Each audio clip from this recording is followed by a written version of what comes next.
মাগুরায় 8 বছরের শিশু আসিয়া সহ দেশজুড়ে ধর্ষণে অভিযুক্তদের দ্রুত সময়ের মধ্যে সর্বোচ্চ শাস্তি কার্যকরের দাবিতে বিক্ষোভ মিছিলে উত্তাল হয়ে উঠেছে ঢাকা ও চট্টগ্রাম বিশ্ববিদ্যালয়।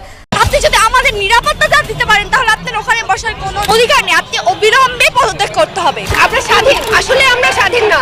আমার রাষ্ট্র আমাকে কি নিরাপত্তা দেয়? একটা ব্যর্থ সরকার, তার কাছে আর কিছু আশা করা যায় না। আমরা এটা মেনে নিয়েছি যে এই সরকারটা ব্যর্থ হয়েছে, পুরোপুরিভাবে ব্যর্থ হয়েছে। আসিয়ার উপর হওয়া নৃশংস ঘটনায় সমগ্র বাংলাদেশকে নাড়া দিয়ে দিয়েছে।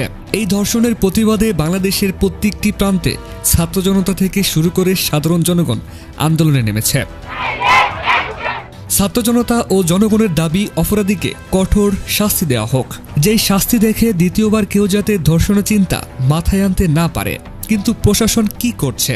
তনু থেকে শুরু করে আসিয়া পর্যন্ত কয়টা ধর্ষণের বিচার আমরা দেখতে পেরেছি। আজকে 2 দিন পার হয়ে গেল, কিন্তু এখন অবধি আসিয়ার ধর্ষকের বিচারের আওতায় আনা হয়নি জানিয়ে বাংলাদেশের প্রধান উপদেষ্টা ডক্টর মোহাম্মদ ইউনূসের উপর ক্ষুব্ধ সাধারণ জনগণ থেকে শুরু করে ছাত্র জনতা।